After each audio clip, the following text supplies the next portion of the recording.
네, 안녕하세요. 데이터 시각화의 활용과 이해의 강의를 맡게 된 한동대학교 AI인간교육원의 김경혜 교수라고 합니다. 본 강의를 통해서 요새 많이 각광받고 있는 빅데이터를 어떻게 하면 우리가 더 빠르게 이해할 수 있고 더 어떻게 하면 더 잘 소화할 수 있는지에 대한 기법들을 시각화를 중심으로 살펴보도록 하겠습니다. 기본적인 강의의 순서입니다. 먼저 제가 빅데이터의 특징이 무엇인지 조금 여러분과 나누도록 하고요. 그런 다음에는 이 데이터 시각화의 핵심 어떤 특징이 무엇인지를 조금 우리가 살펴보고, 그 동시에 데이터 시각화를 활용할 수 있는 여러 가지 방법들이 있는데 그 방법들을 조금 하나씩 확인해 보도록 하겠습니다. 마지막으로는 이제 데이터 시각화의 우수 사례들을 좀 살펴보면서 여러분들이 경진대회나 여러 시각화 작업을 하실 때 어떤 것들이 조금 좋은 것들인지 조금 살펴보시고, 마지막으로는 좋은 데이터 시각화의 조건이 무엇인지를 좀 확인하는 것으로 본 강의를 마치도록 하겠습니다. 먼저 빅데이터의 특징입니다. 빅데이터의 특징. 여러분, 빅데이터란 무엇일까요? 빅데이터를 요즘 많은 사람들이 얘기를 하고 있는데요. 보통 빅데이터를 사람들이 설명할 때 이 3V라는 이 세 가지의 단어로 많이 사용을 합니다. 요새는 5V, 7V까지만 이어지긴 하는데 결국 여기서 말하는 것은 굉장히 간단합니다. 그러니까 3V는 결국 볼륨과 variety와 velocity, 이 규모와 다양성과 속도 이 세 가지를 얘기하는 건데요. 빅데이터, 결국 이 데이터가 굉장히 크다라는 것을 의미하고, 이 큰 데이터가 단순히 그냥 규모만 큰 것이 아니라 굉장히 다양하면서 또 속도도 굉장히 빨라야 하는 데이터를 빅데이터라고 우리가 얘기를 합니다.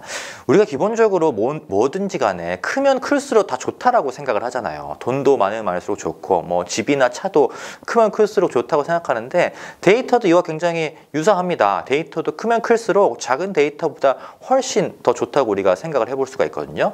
자, 그렇다면 이 데이터가 크다는 것이 도대체 어떤 의미일까? 사실 우리 모두는 데이터가 무엇인지 알고 있지만 데이터가 단순히 크다라는 것이 크게 직관적으로 받아들이기 어려울 수가 있거든요. 자, 그래서 저는 앞으로 어떻게 설명하려고 하냐면은 이 정형화된 데이터셋은 이 스프레드시트 혹은 데이터 프레임이라고 하는데, 이 뒤에 나와 있는 표처럼 지역, 연도, 인구, 대학수, 병원수 이런 데이터 프레임 형식의 데이터와 데이터의 차원의 개념으로 해서 한번 설명을 해보도록 하겠습니다.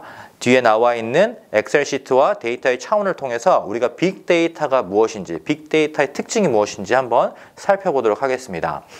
먼저요, 빅데이터는 우리가 샘플 수의 관점에서 볼 필요가 있습니다.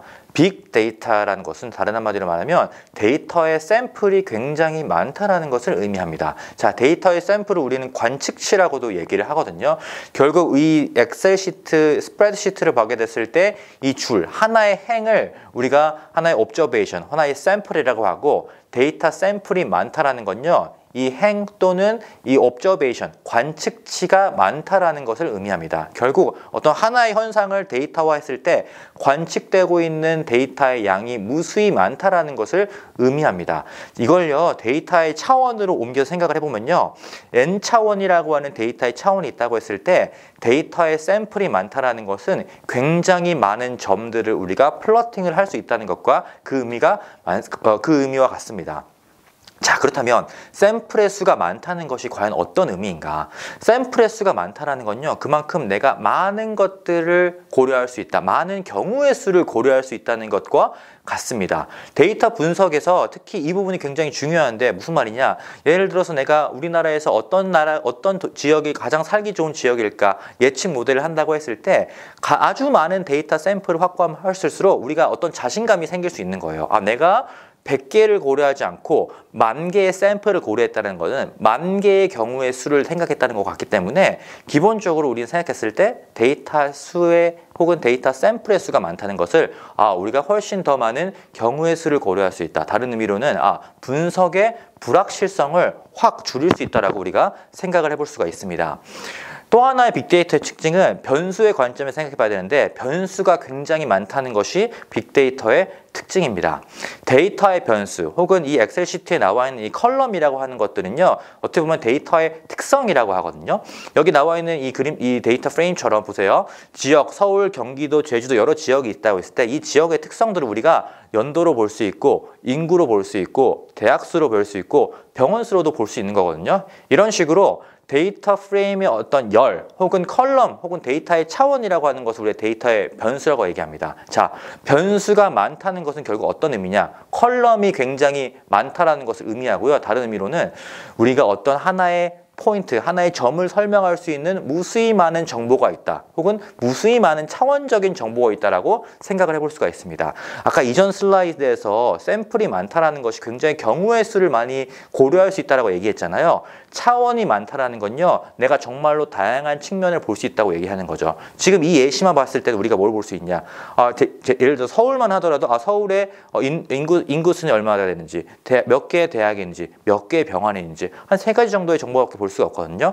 이것이 충분할까? 아니죠. 더 많은 정보를 원하면 추가할 수가 있겠죠. 뭐 GDP는 어떻게 되고 산업이 몇 개가 있고 산업의 규모는 어떻게 되고 여러 가지 정보들이 추가되면 추가될수록 결국 우리는 하나의 서울이라고 하는 하나의 점을요, 아주 다양한 측면으로 다양한 관점에서 볼 수 있다는 것이 가장 큰 특징입니다.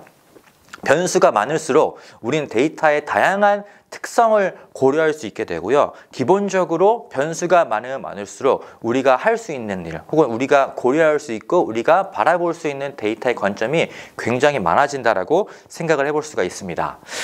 기본적으로 이 빅데이터, 수많은 열과 수많은 행으로 이루어진 이 빅데이터에서는요, 분석이 필수입니다. 자, 빅데이터는 열도 많고 컬럼도 많으니까 많은 경우의 수도 고려할 수 있고 많은 정보를 가지고 있으니까 그 자체로 뭔가 굉장히 대단한 것처럼 보이지만 그 빅데이터 그 자체로는요, 우리가 뭔가를 알아내기가 굉장히 어렵습니다. 우리가 엄청나게 많은 어떤 정보를 다 갖고 있다고 해서 그 정보를 100% 다 아는 것은 아니란 말이에요.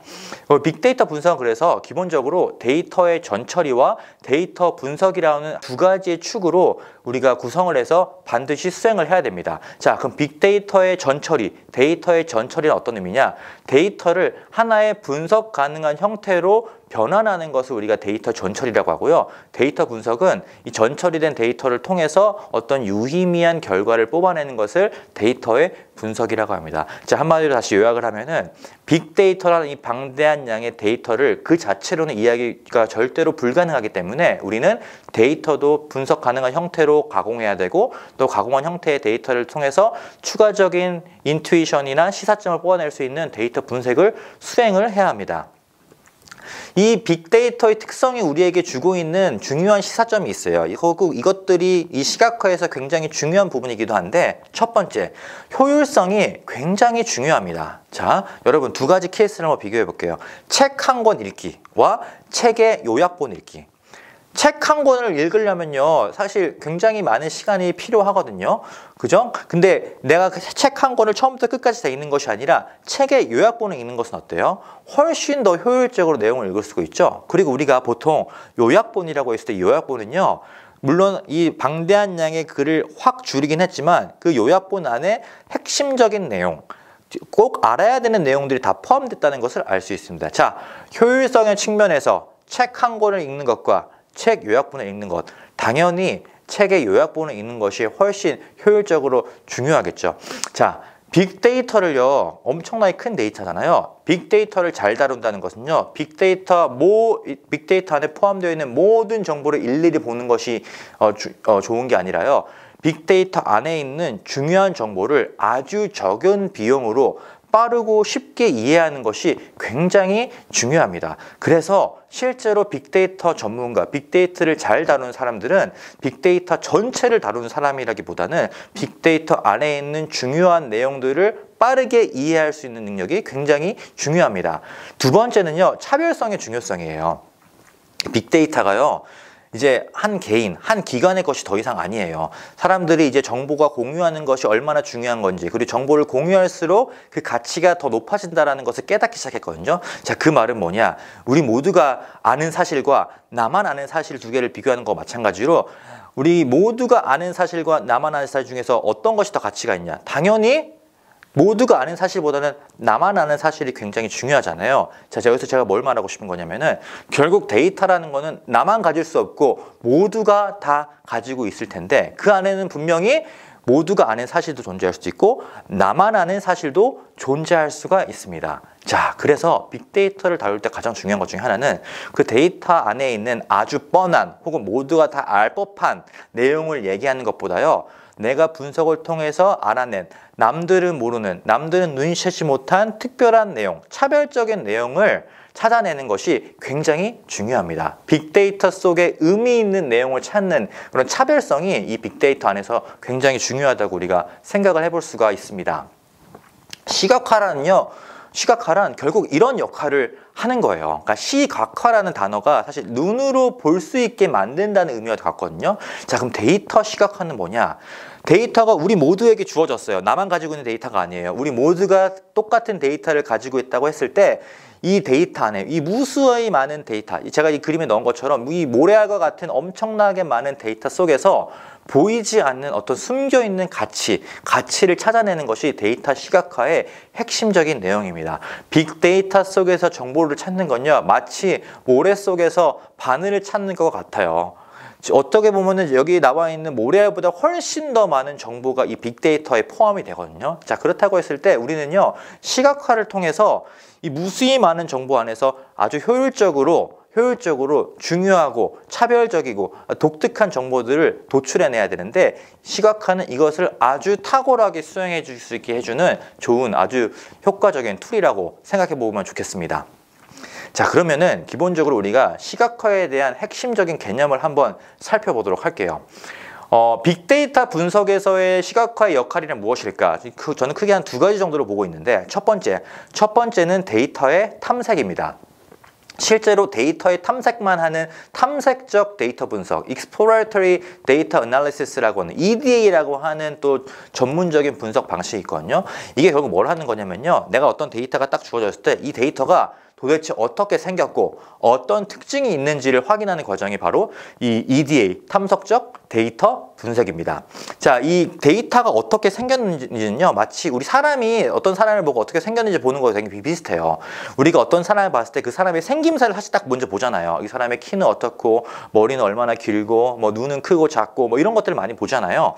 자, 이런 것들을 우리가 시각적으로 이해한다고 했을 때, 데이터는 사실상 컴퓨터 안에 있는 데이터는 수치적인 값이 될 수도 있고, 혹은 어떤 명목성 값이 될 수도 있는데, 이런 값들이 주어졌을 때 데이터의 분포를 본다거나 데이터의 빈도수를 보는 걸 통해서 대략적으로 이 데이터가 어떻게 생겼는지, 평균은 어떤지, 최소값, 최대값은 뭔지, 가장 많이 나오는 값은 뭔지, 가장 적게 나오는 값은 뭔지, 이런 식의 어떤 특성들을 확인해 볼 수가 있습니다. 이 데이터의 탐색의 가장 중요한 것은요, 데이터를 잘 이해하는 것이에요. 자, 이건요, 여러분들의 전공이랑 분야랑 아무 상관없이 모든 경우에서 사용되는 것입니다. 그리고 이 탐색적 데이터 분석만 잘해도요, 여러분들이 전문으로 하지 않는 새로운 분야에서의 데이터를 이해하고 데이터 관련된 일도 수행을 해올 수가 있습니다.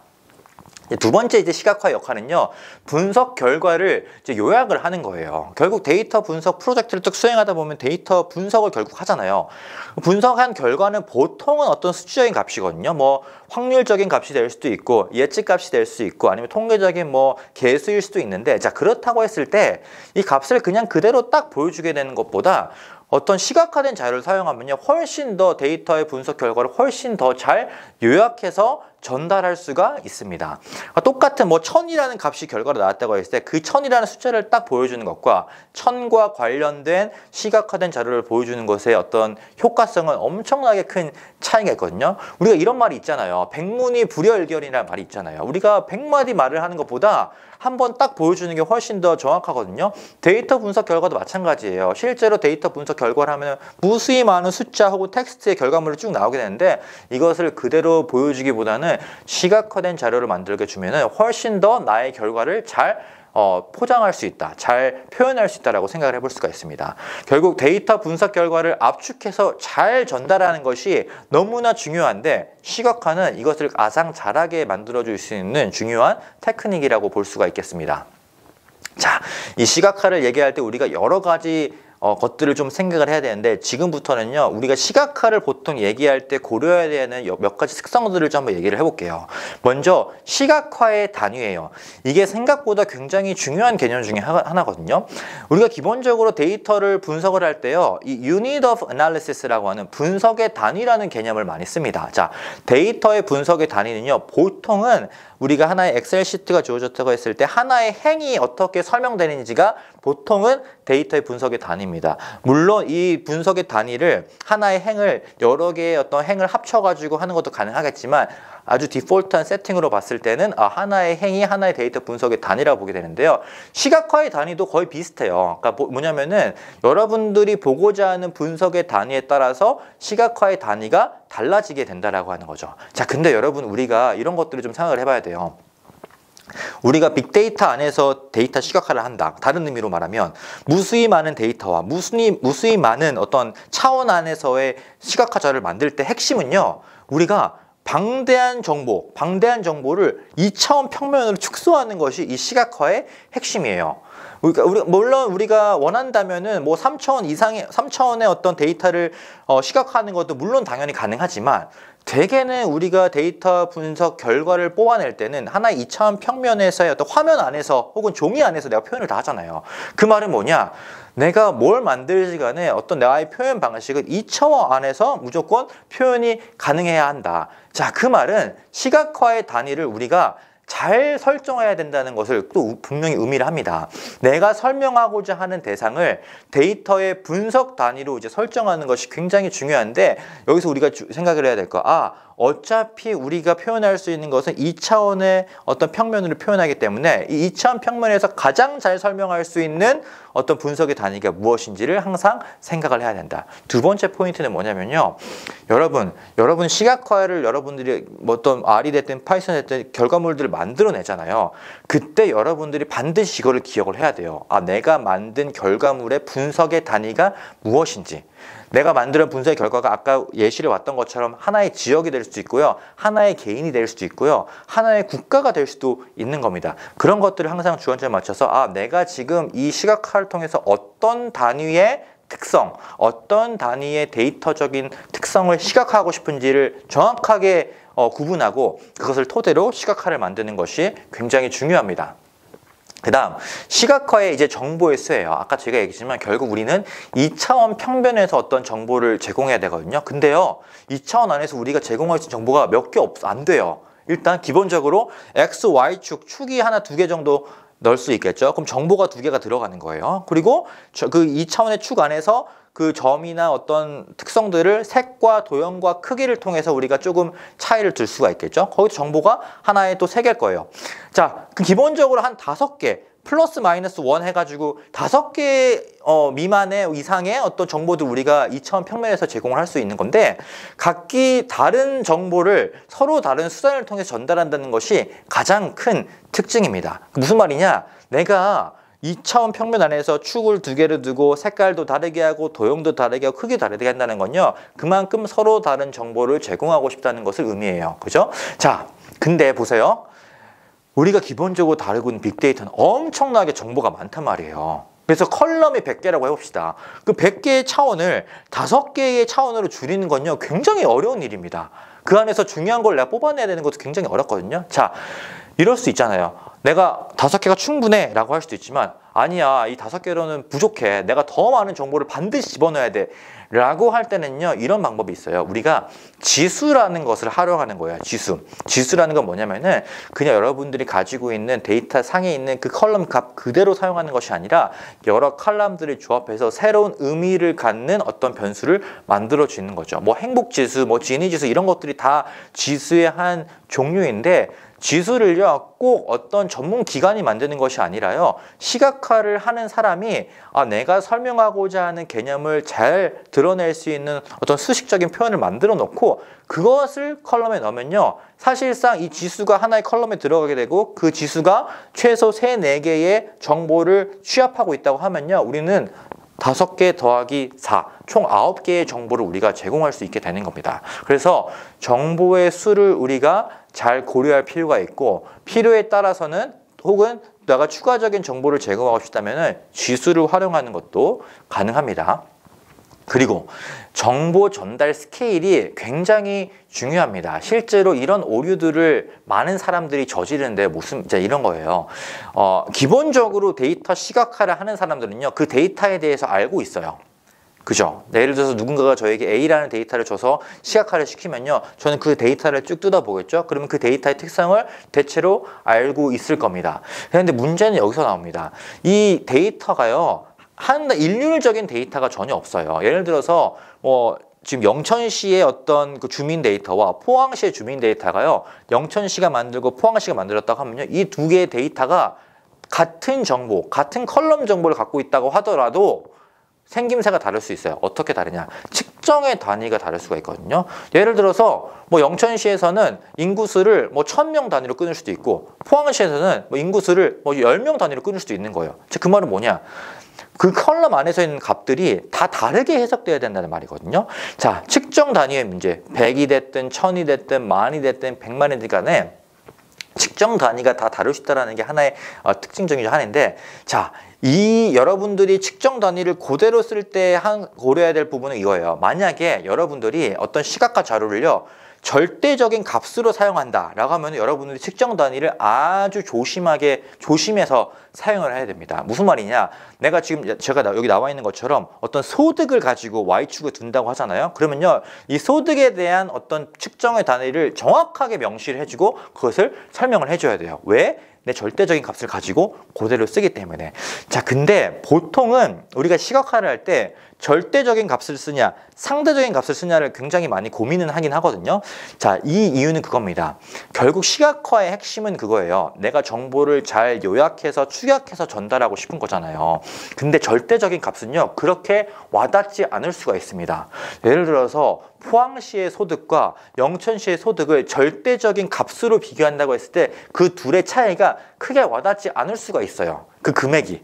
근데 그렇게 하지 않고 우리가 상대적인 값을 비교하잖아요. 그러니까 나 대비해서 상대방이 얼마나 더 많이 벌고 적게 버는지를 상대적인 값을 이용하면은 그것을 훨씬 더 효과적으로 이제 표현을 할 수가 있는데, 자, 이런 테크닉을 쓰려면 기본적으로 우리가 스케일링이나 정규화 기법을 사용해 가지고 값을 조금 조정하는 것이 가능하거든요. 여기 뒤에 나와 있는 예시처럼 소득의 분포가 엄청나게 스큐드 됐다고 했을 때 이거 가장 특징이 잘 안 보이잖아요. 그러면 적당한 스케일링과 정규화를 통해서 이 데이터와 데이터 간의 간격을 상대적으로 잘 표현할 수 있게 사용할 수가 있는데, 자, 이렇게 상대적인 값을 쓰는 것 전혀 문제되지 않고 아무런 해가 되지 않습니다. 다만 여기서 주의해야 될 점은 뭐냐면요, 여러분들이 해석을 조심해야 돼요. 해석을.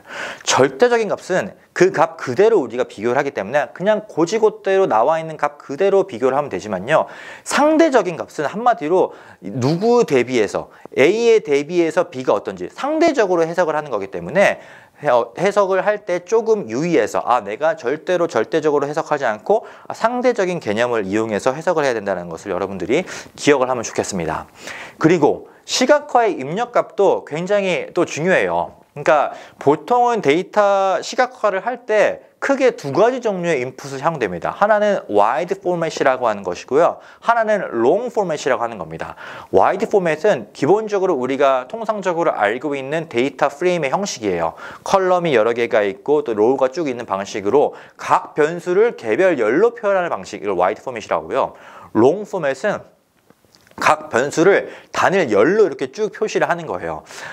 시각화 입력값은요, wide 또는 long 포맷 사용하는데 우리가 경우에 따라서 우리가 원하는 어떤 표현하고자 하는 데이터 시각의 방식에 따라서 아주 자유자재로 wide에서 long으로, long에서 wide로 바꾸는 것들을 여러분들이 숙지하고 있는 것이 좋습니다. 왜냐면은 wide에서 구현 가능한 것이 long에서 구현 안 될 수도 있고요. 롱에서 구현 가능한 것이 wide에서 구현 안 될 수도 있거든요. 그래서 입력값이라는 것이 결국 wide냐 롱이냐에 따라서 우리가 시각화할 수 있는 그런 테크닉이 조금 달라진다라는 것을 기억해서 좋겠고, 마지막으로 이제 고차원의 시각화 생성 방법이라고 하는 건데, 이런 게 있어요. 아까 제가 쭉 여러분들 내용을 좀 이렇게 다시 복기를 해보면은 결국 고차원의 데이터를 2차원 평면으로 아주 압축해서 이제 사용한다라고 하는 것이 어떤 시각화 핵심적인 기술 중에 하나인데, 아까 제가 인덱스를 말씀드리기도 했지만 여전히 우리 안에는 여러 가지 우리가 사용할 수 있는 혹은 우리가 중요하다고 생각하는 여러 가지 정보들이 있을 수가 있잖아요.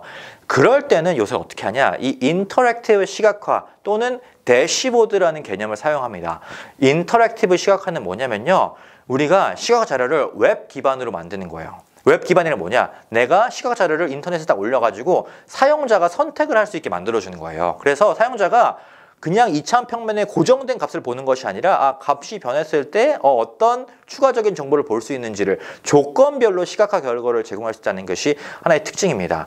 대시보드는 뭐냐면요. 제가 뒤에서 이제 그 태블로를 통해서 얘기하겠지만 그림 하나만 넣는 것이 아니라 여러 개의 유형의 그림들을, 종류의 그림들을 하나의 어떤 보드 형식으로 제공을 하는 거예요.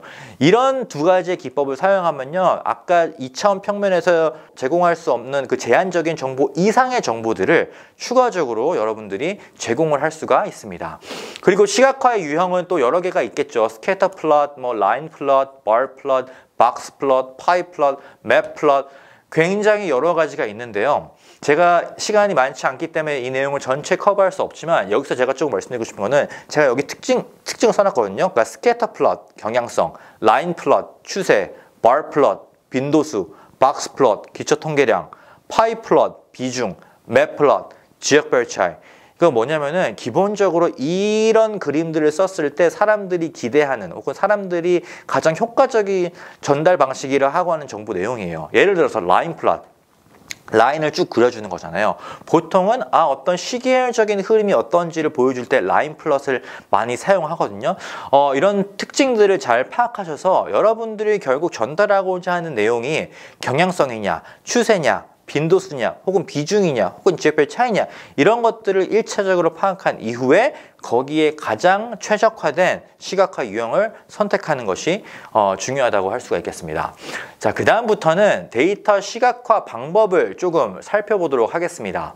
데이터 시각화 방법을요, 저는 오늘 크게 한 3가지를 조금 소개를 하려고 해요. R, 파이썬 그리고 타블로를 활용한 데이터 시각화를 조금 소개하겠습니다. 근데 이 3가지가 크게 2가지로 또 구분되기도 하거든요. 첫 번째, R과 파이썬. 그러니까 기본적으로 코딩 기반의 데이터를 시각화하는 방식이 있고요. 타블로라고 하는 GUI 기반의 데이터 시각화 방식이 있습니다. 이 3개를 제가 아주 간단한 예시를 통해서 설명을 하려고 하는데 근데 기본적으로 여러분들이 이들의 장단점을 알았으면 좋겠어요. 일단 R과 파이썬 시각화의 단점은 뭐냐면요. 코딩 관련 기초 지식이 어쩔 수 없이 반드시 필요해요. 그러니까 R이랑 파이썬을 통해서 내가 뭘 만들려면요. 그냥 되는 것이 아니라 내가 명령어를 치고 코딩을 쳐야지만 결과를 내가 뽑아낼 수가 있습니다. 자, 그럼에도 불구하고 R과 파이썬을 통해서 시각화하는 데 가장 큰 장점은 뭐냐면요. 내가 다량의 시각화 자료를 생성하고 수정하는 데 아주 특화되어 있다는 겁니다. 실제로 데이터 분석가들이 특히 데이터 탐색 분야에서 분석을 할 때는요.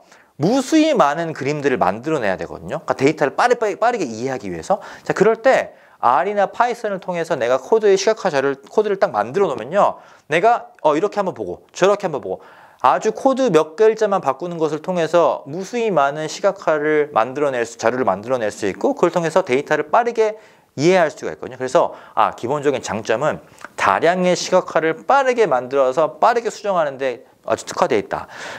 타블로는 장점이라고 하면은 코딩 관련 기초 지식이 필요 없어요. 이거는 여러분들이 코딩을 몰라도 아주 쉽게 그냥 클릭만으로도 수행을 할 수가 있습니다. 근데 이제 단점이라고 하는 거는 기본적으로 여러분들이 어떤 작업을 클릭해서 하잖아요. 그 말은 뭐냐? 여러분들이 그런 그림을 100개를 만들어야 된다면 여러분들이 그 클릭하는 작업을 100번 해야 된다는 의미도 같아요. 그러니까 기본적으로 자동화가 잘 안 되기 때문에 다량의 어떤 정보를 만들어내고 수정하는 것이 용이하지 않다라는 단점이 있습니다. 여기만 딱 두고 봤을 때 여러분들이 그럼 이런 것들을 대충 감적으로 얻을 수 있겠죠. 그러면 뭔가 데이터를 빠르게 이해하고 빠르게 캐치하기 위해서는 코딩 기반의 시각화를 만들어내고 그걸 통해서 내가 최종적으로 이런 것들이 의미 있다라고 하는 것들 결과가 나오게 되면 최종적인 아웃풋을 만들어낼 때는 타블로 같은 툴들을 이용해 가지고 아주 하이 퀄리티의 시각화 자료를 만드는 것이 가능하겠다라고 생각을 해볼 수가 있겠죠. 자, 이 예시를 제가 기본적으로 하나의 데이터를 가지고 예시를 다 만들었는데 국민건강보험공단에서 제공하는 건강검진 정보 데이터를 가지고 왔습니다. 데이터 수집 대상이 연도별 건강검진을 수검한 100만 명을 대상으로 했고 제공 정보는 여러 가지 기본 정보들을 제공을 하고 있습니다. 이 기본적인 데이터를 가지고 제가 데이터 시각화를 진행을 했고요. 자, 이게 그냥 기본적인 보통의 강의가 아니라 특강 형식으로 1시간만 진행하는 거기 때문에 자세한 내용을 제가 설명할 수 없어서 일련의 그 강의 자료들을 이제 GitHub 저장소에다가 제가 지금 올려놨거든요. 그래서 여러분들 이 링크를 클릭해서 들어가 보시면은 이 위에 같은 화면이 나오게 되는데, 여기 안에 보시면은 제가 이 과제에서 이 특강에서 여러 가지 정보들 혹은 데이터 정보들이 다 있으니까 이 안에 들어오셔서 더 추가적인 정보를 확인하시면 좋겠습니다. 자, 첫 번째, R을 활용한 데이터 시각화를 먼저 좀 살펴보자고요. 자, R에서는요, 이 ggplot이라고 하는 엄청나게 파워풀한 패키지가 있습니다. ggplot은 기본적으로 그래프 문법이라고 하는 것을 사용하는 패키지예요. 패키지. 그래서 ggplot 쓰시려면 여러분들이 ggplot이라는 패키지를 R에다가 설치를 해야 되는데, 이 그래프를 ggplot으로 그릴 때는 그래프 문법이라는 걸 쓰거든요. 지금 뒤에 나와 있는 큰 글씨로 쓰여 있는 것이 이제 이 소위 말하는 Grammar of Graphics, 그러니까 그래프 문법이라고 하는 건데요. 그래프 문법은 크게 세 가지로 구성해요. 세 가지. 그래서 여러분이 그래프 문법 쓴다라고 했을 때 여러분들은 세 가지의 정보들을 넣어야 되는데, 첫 번째는 뭐냐? 시각화의 입력값을 지정을 해주는 거예요. 시각화 입력값. 근데 제가 아까 계속 얘기했지만 결국 최종적으로 만들어내는 그림들이 2차원 평면에서 뭔가 다 표현이 되잖아요. 그래서 ggplot 해놓고 어떤 인풋 안에서 x와 y를 지정해주는 역할, 그것이 첫 번째 시각화의 입력값을 지정해주는 거고요. 두 번째는요, 시각화의 유형을 설정해줘요. 유형. 시각화 유형은 뭐냐? 아까 우리가 확인했던 뭐 라인 플롯이 됐건 스캐터 플롯이 됐건 박스 플롯이 됐건 여러 가지 시각화 유형이 있잖아요. 시각화의 유형을 설정해주고, 마지막으로는 또 추가적인 필요한 옵션을 넣는 거죠. 뭐 색을 바꾸고 싶다, 크기를 바꾸고 싶다, 뭐 여러 가지 옵션들을 추가적으로 바꿔주는 겁니다. 그래서 여러분 뒤에 나와 있는 것처럼 기본적인 이런 문법을 사용해서 내가 입력값만 바꿔주고 유형만 바꿔주고 옵션만 추가해주는 방식으로 해서 여러분들이 ggplot으로 그림을 그릴 수가 있습니다. 자, 예시를 한번 보여드릴게요. barplot을 활용한 음주 여부 비율을 이제 시각화를 한 거예요. 자, 그럼 나는 음주 여부에 대한 비율을 내가 비교를 하고 싶은 거죠. 그래서 어쨌든 어떻게 했냐? ggplot 딱 해주고 AES 안에다가 X값의 음주 여부, Y값에다가 비율 딱 넣어주고, 저는 여기서 시각화 유형을 bar 플러스를 했거든요. 그래서 geom underbar bar 써주고 안에 추가적인 옵션을 딱 지어주고 코드를 땅 치게 되면 이런 식으로 두 개를 비교를 하게 됩니다. 그죠? 음주를 했냐 안 했냐에 따라서 이게 두 가지의 정보를 우리가 이 bar 플러스로 비교를 할 수가 있는 거고요. 여기에 더 추가적인 정보를 우리가 색깔을 추가하는 것을 더해서 남녀에 따라서 음주 여부 비율을 또 비교를 해볼 수가 있습니다. 자, 얘와 얘의 차이를 잘 보세요. 여기서는요, 저는 크게 두 가지에 대한 정보를 비교한 거예요. 음주 여부의 비율에 대한 정보만을 제공했고요. 여기서 제가 추가적으로 하나의 정보를 더 추가했죠. 뭐 성별에 대한 정보를 추가했죠. 그래서 색깔을 추가함을 통해서 남녀에 따라 음주 여부의 어떤 비율의 차이가 얼마나 다른지를 이런 식으로 여러분들이 설명을 할 수가 있습니다. 자, 파이썬을 통해서 데이터 시각화가 가능한데, 기본적으로 파이썬에서는 matplotlib이랑 seaborn이라고 하는 패키지를 사용합니다. 이 두 개가 가장 대표적인 시각화 패키지인데요. 자, 기본적으로 이 파이썬에서 시각화를 할 때 여러분들이 기억해야 될 거는, 파이썬은 기본적으로 객체지향 언어잖아요. OOP의 특성을 가지고 있잖아요. 이 OOP의 특성을 잘 살려서 그림을 그리는 것이 굉장히 중요하다. 자, OOP의 특성이란 게 결국 뭐냐? 하나의 클래스를 만들어 놓고 이 클래스 안에 인스턴스 안에 있는 여러 가지 메서드를 쭉 연결시키는 방식인데, 이런 거예요. 똑같아요. 시각화 유형 설정하고 입력값 설정하고 뭐 추가적인 옵션이 가능한데, 기본적으로 그릴 때는 이렇게 된 거죠. SNS라고 하는 그 C본 패키지의 인스턴스 안에서 내가 어떤 플롯, 어떤 시각화 유형을 설정할지를 골라주고, 그런 다음에 그 안에 내가 어떤 인풋을 넣고 싶은지 설정을 해주는 거예요. 자, 그렇게 해주면은 이 bar plot이라고 하는 변수는요, 이 시각화 정보를 담고 있는 시각화 오브젝트가 되는 거거든요. 그럼 그 안에다가 내가 추가적인 정보를 추가해 줌으로써 옵션도 추가할 수 있고 그림도 넣고 뭐 글씨도 추가하고 여러 가지 정보들을 수행을 해볼 수가 있습니다. 자, bar plot을 활용한 음주 여부 비율을 다시 한번 시각화를 해볼게요. 똑같이 그 파이썬에서 하는 건데요. sns.barplot, 그러니까 sns라고 하는 그 C본 인스턴스 안에다가 안에 있는 bar plot이라는 메소드를 이용해서 난 bar plot을 그릴 거야 라고 알려줬고, 거기 안에 내가 인풋을 지정해 줍니다.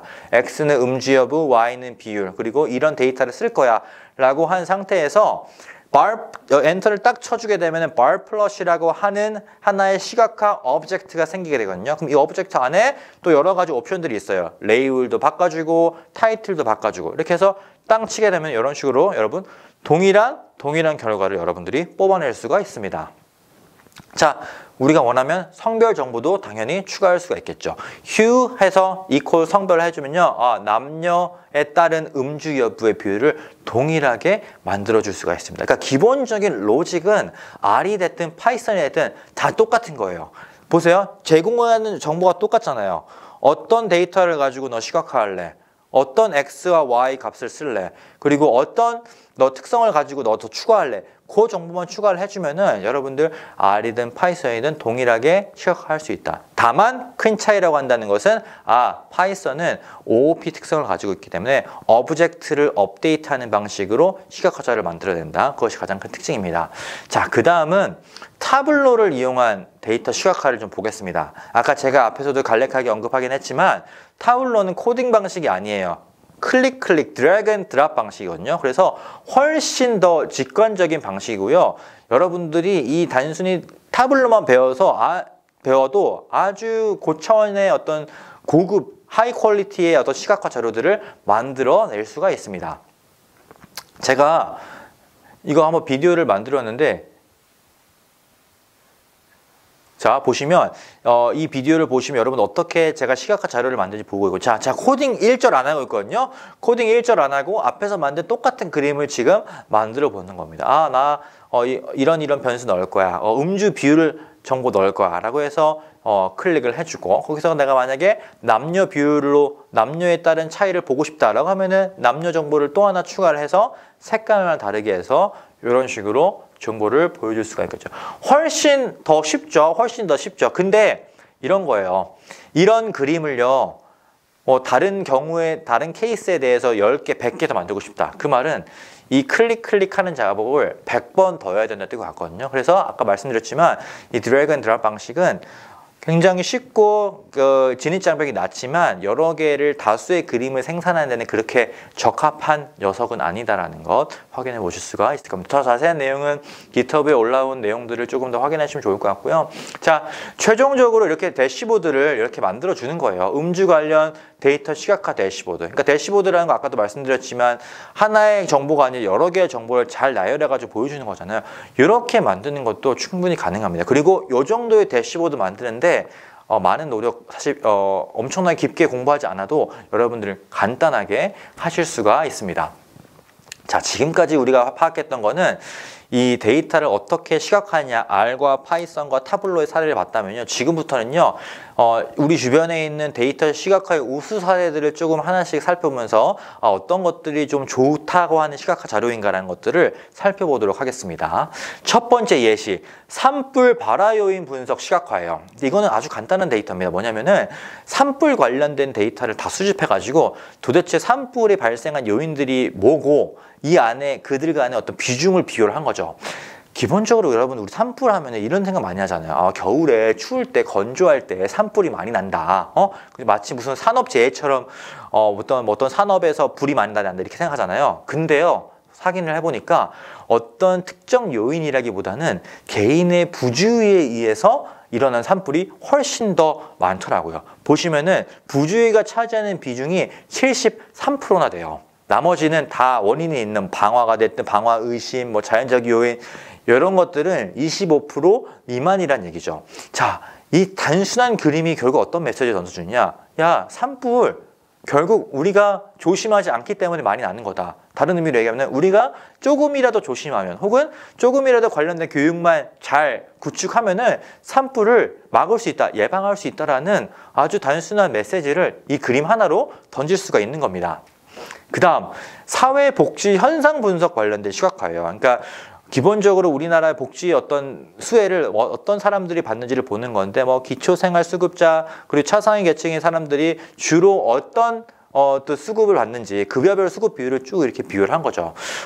사실 되게 납득할 만한 내용인 거죠. 기초생활수급자들은 주거급여나 의료급여 이런 쪽을 많이 받으실 것 같고 차상위 계층은 정부 정부 양곡이라든지 우선돌봄, 뭐 한부 뭐 이런 어떤 것들을 많이 받으실 것 같고 되게 납득할 만한 내용이잖아요. 자, 근데 여기서 제가 좀 주목하고 싶은 거는 10대, 20대, 30대를 겨냥한 어떤 복지의 비중이 상대적으로 굉장히 이제 낮다라는 것을 이제 보여주고 있거든요. 이것도 사실 보면 되게 당연한 것 같기도 해요. 그러니까 기본적으로 어떤 고령층 7, 80대가 많이 받는다는 것도 의미하긴 하는데, 또 다른 의미로 얘기하면은 기본적으로 우리나라에서 또 복지 정책들이 젊은 세대들을 향한 복지는 상당히 많이 부족하다라는 것을 알려주기도 하고, 이런 것들이 사실 더 나아가서는 젊은 세대들의 어떤 투표를 유도하는 정치에 대한 관심을 높이는 이런 정책적인 관심을 높이는 데 또 중요한 자료로서 사용될 수가 있습니다. 그 다음 사회복지 현상 분석 시각화예요. 이거는 어떤 거냐면요, 우리 이제 예를 들어 서울시 안에 어떤 지역에 인프라적인 지원이 필요한지를 보고 싶은 거예요. 그러면은 인프라적인 요소를 평가할 때 굉장히 많은 요소들이 고려되잖아요. 자, 이 자료는 어떻게 만든 거냐면요, 기본적으로 여러 가지 다수의 정보들을 가지고 클러스터링을 진행해요. 클러스터링. 그래서 우린 잘 모르겠지만 컴퓨터에게 이 서울시 지역들을 여러 개의 분류를 한번 나눠봐. 한 3가지의 분류로 나눠봐 라고 했던 거예요. 나눠봤더니 A, B, C 총 3가지의 분류로 나뉘게 했는데, 딱 봤더니 이 A라고 하는 지역들이 상대적으로 굉장히 열악한 어떤 인프라적인 어떤 지원이 굉장히 강한 녀석이라는 것들을 결과적으로 보여줍니다. 자, 보시면은 굉장히 납득할 만한 결과이기도 하면서, 이런 것들이 왜 재밌냐면요, 보통은요 지역을 지원할 때 단순히 경제적인 수준, 그 지역에 있는 어떤 고령화 인구의 수, 이런 어떤 한두 가지의 지표로 평가하는 경우가 굉장히 많거든요. 이 지금 클러스터링 결과 자체는 하나의 요인이 아니라 인프라와 관련된 여러 가지 요인들을 복합적으로 봐서 하나의 패턴을 찾아낸 거예요. 보통은 우리가 사람들이 생각했을 때 지역들이 지리적으로 인접한 지역들이 서로 다 유사하게 생각한다고 생각해서 근접한 지역들끼리 아주 유사한 어떤 지역적 혜택, 정책 혜택을 보는 경우가 많은데, 이 그림 보시면 여러분 아시겠지만 다 이게 고르게 이제 분포되어 있잖아요. 그러니까 뭐 지리적인 특성 이런 것보다 실제로 이 지역에 보유하고 있는 여러 가지 특성들을 봤을 때 얘네들은 조금 필요하다라는 어떤 추가적인 정보를 제공해주는 아주 좋은 시각화 방식입니다. 제가 여기 작게 나와 있지만 이 안에 있는 여러 가지 변수들을 다 가지고 시각화를 하려면요 사실 불가능해요. 이 다 하나의 그림을 못 보여주거든요. 대신 이 여러 개의 컬럼들, 여러 개의 정보들을 클러스터링해서 딱 하나의 3가지의 분류로 딱 군집해서 메시지 전달하는 이런 것도 가능합니다. 그 다음 생활 이동 현황 인터페이스인데요. 이건 제가 또 좀 영상으로 이제 만들어 왔는데, 그러니까 서울시 안에 있는 사람들의 생활 이동 현황을 본 거예요. 그러니까 특정 지역을 고른 다음에 그 지역 안에 어떤 시간대별 사람들이 얼마나 많이 들어오고 얼마나 나가는지를 이제 보여주게 되는 건데, 보시면은 이런 식으로 제가 특정 지역을 골라주고 그 지역의 뭐 유입 인원, 유출 인원 인구들을 파악을 하는 거죠. 이게 굉장히 간단한 정보이면서도 굉장히 중요한 게 몇 시간대에 어느 시간대에 사람들이 많이 들어올까, 어느 시간대에 어느 사람들이 많이 나갈까, 다른 것은 또 특정 지역에 있는 사람들은 주로 어디를 나갈까, 특정 지역에 있는 사람들은 주로 어디로부터 들어올까라는 이런 정보들을 제공해 줄 수 있거든요. 자, 이게 결국 나중에는 지역 주민들한테 굉장히 중요해요. 내가 봤던, 나는 그래서 동작구에 살고 있는 동작구에 9시에는 사람들이 거의 없네. 뭐 다른 지역으로 다 가네. 그러면은 9시에 할 수 있는 그 야간에 할 수 있는 그 비즈니스보다는 조금 더 이른 낮에 할 수 있는 비즈니스도 나을 수 있겠다. 이런 추가적인 정보를 제공해 줄 수 있는 거죠. 자, 이런 경우는요, 지역별로 다 정보를 만들 수가 있잖아요. 그러니까 이렇게 인터랙티브한 그 시각화 자료를 만들어 가지고 사람들이 지역을 골라서 그 지역별로 정보를 확인해 줄 수 있게 만들 수가 있습니다. 자, 그 다음 이건 역시 제가 이것은 이제 부산광역시의 보행 고령자 사고 정보를 분석을 한 건데요. 각 지역별로 유동 인구 대비 그 사망자 수를 이제 비교를 한 거예요. 그 보면요 굉장히 재밌는 결과가 있어요. 인구가 많은 지역에서 많은 사람들이 사고로 죽는 것은 어떻게 보면 당연하죠. 거의 비례할 테니까. 근데 아주 독특한 케이스가 있습니다. 해운대 같은 경우는요, 인구는 굉장히 많은데 사고로 다치는 사람들의 수는 상당히 적고요. 다른 동구나 이런 지역들은 유동 인구는 굉장히 적은데 사고 인원이 그거보다 훨씬 좀 양적으로 많은 것을 확인해 볼 수가 있어요. 자, 이런 것들을 통해서 우리가 어떤 것을 알 수 있냐면은, 해운대 같은 지역은 뭔가 이 사고를 예방할 수 있는 인프라 이런 것들이 잘 구축되어 있다고 생각하는 반면에 이런 다른 작은 지역들은 유동인구 대비 너무 많이 일어난다. 혹은 더 추가적인 사고를 대비할 수 있는 정책적인 지원이나 인프라적인 개선이 필요하다. 이런 정보들을 우리가 간단하게 확인을 해볼 수가 있는 겁니다. 그 다음 부산광역시의 소비 패턴 분석이에요. 이것 역시 제가 이제 비디오로 이제 준비를 해왔는데 보시면 여러분들이 이제 지역을 딱 클릭하면은 그 지역에 어떤 시간대, 어떤 연령대의 사람들이 어떤 것들을 주로 소비하는지에 대한 정보들이 쭉 나오게 됩니다. 이게 지금 그 카드 회사의 정보를 토대로 해서 쭉 정보를 뽑은 거거든요. 이런 것들을 통해서 특정 지역에 사는 특정 연령대의 사람들은 주로 언제 소비하고 무엇을 소비하는지를 정보를 줌으로써 보통 자영업자들뿐만 아니라 여러 가지 산업을 육성하는 데 있어서 필요한 내용들을 우리가 잘 빠르게 파악할 수 있는 거죠. 소비 패턴을 분석하는 건요, 그 지역의 경제를 이해하는 데 가장 첫 걸음이기도 한데 이런 시각화 자료를 만들어 놓으면은 훨씬 더 우리가 빠르게 이 정보들을 잘 접할 수가 있겠죠.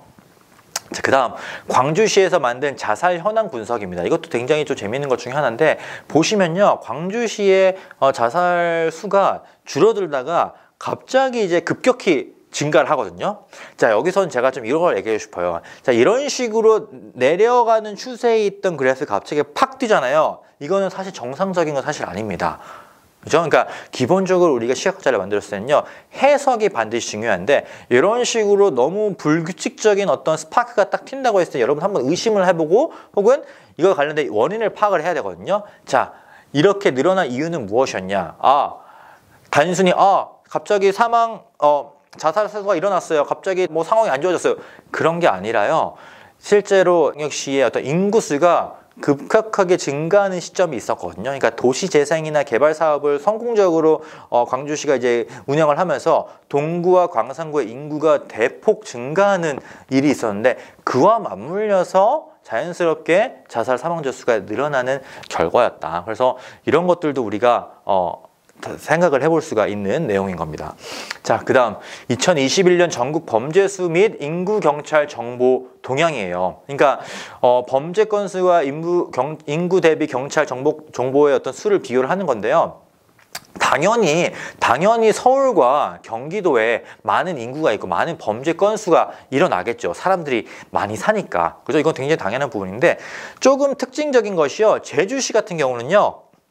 그죠? 인구가 그렇게 많지 않은데 범죄가 유난히 조금 많이 일어난다는 것을 확인해 볼 수가 있습니다. 자, 이걸 보고 무턱대고 그거는 외부인들이 많이 와서 관광객들이 많이 와서 그런 거야.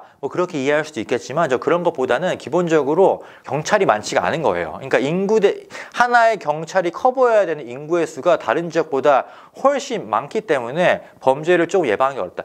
이런 정보를 가지고 우리가 어떤 정책적인 제안을 할 수 있는 거죠. 제주시에 더 많은 경찰이 좀 투입돼야 됩니다. 인력이 필요합니다라는 얘기를 해볼 수도 있는 거죠. 마지막, 카메라 이용 범죄 분석이에요. 그러니까 몰카 같은 범죄들이 굉장히 많잖아요. 근데 이 그래프를 좀 보면요, 아주 재미있는 얘기를 알려주고 있는데 일단 기본적으로 카메라 이용 범죄의 어떤 75%는요, 내가 모르는 사람이에요. 모르는 사람. 되게 당연하죠. 당연한 내용인 것 같아요. 한 25% 정도는 내가 아는 사람이 나에게 이제 몰카 범죄를 하는 건데요. 그 오른쪽의 그래프를 보시면 그 25% 안에서요, 지인이나 애인의 비중이 한 70% 정도가 돼요. 그 말은 뭐냐? 내가 아는 사람들이 실수건 의도였던 간에 이 카메라 범죄를 이용할 확률이 있다라고 얘기를 하는 거죠.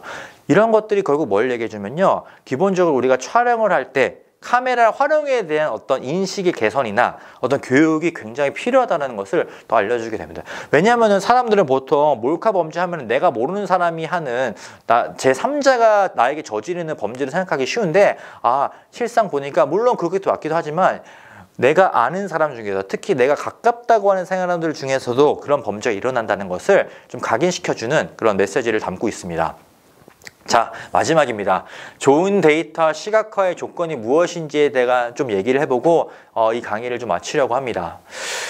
좋은 시각화 자료, 일단 기본적으로 합리적이어야 됩니다. 그러니까 합리성 결국 무슨 말이냐? 말이 되어야 한다라는 거죠.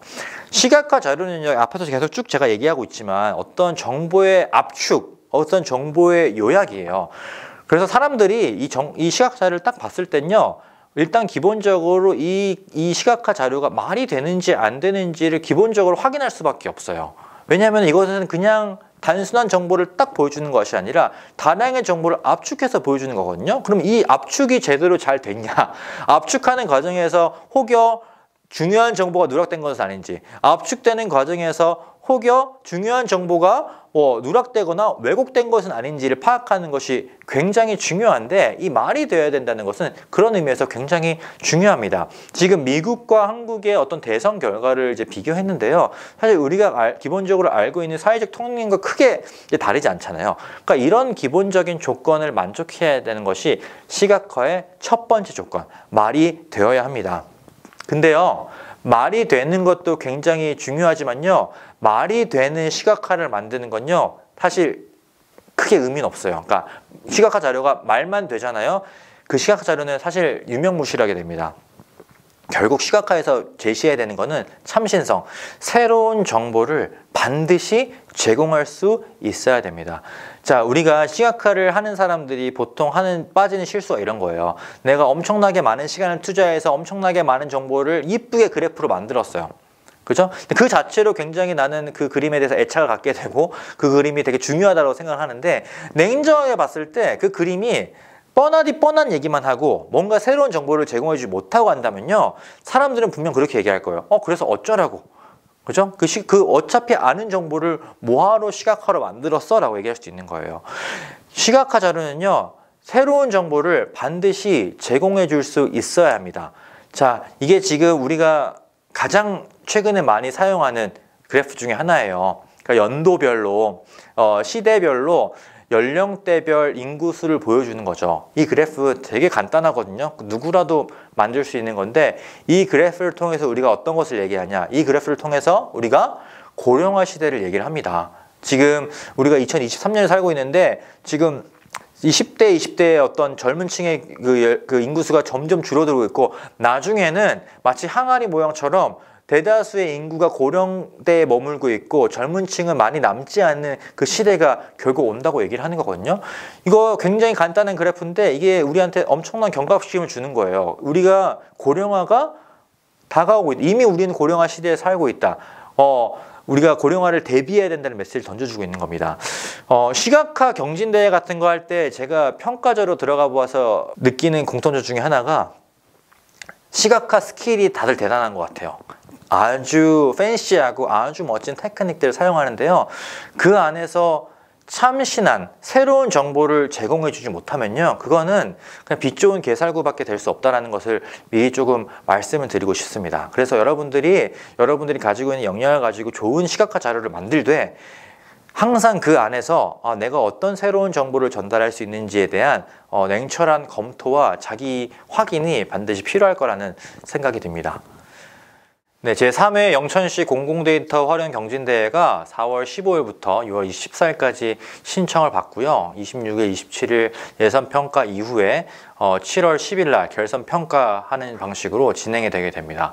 올해 3회째 이제 맡게 되고 있고, 작년부터 많은 학생들이, 전국의 학생들이 참여하는 좋은 행사인데요. 참가 부분은 아이디어 기획이랑 데이터 시각화가 있으니까 여러분들께서 좋은 아이디어를 가지고 좋은 기술을 가지고 제 시각화 경진대회에 참여하셨으면 좋겠습니다. 네, 여기까지 데이터 시각화의 활용과 이해에 대한 강의였고요. 이 강의를 통해서 여러분들이 모두가 이 경진대회에서 좋은 성과를 거두셨으면 좋겠습니다. 감사합니다.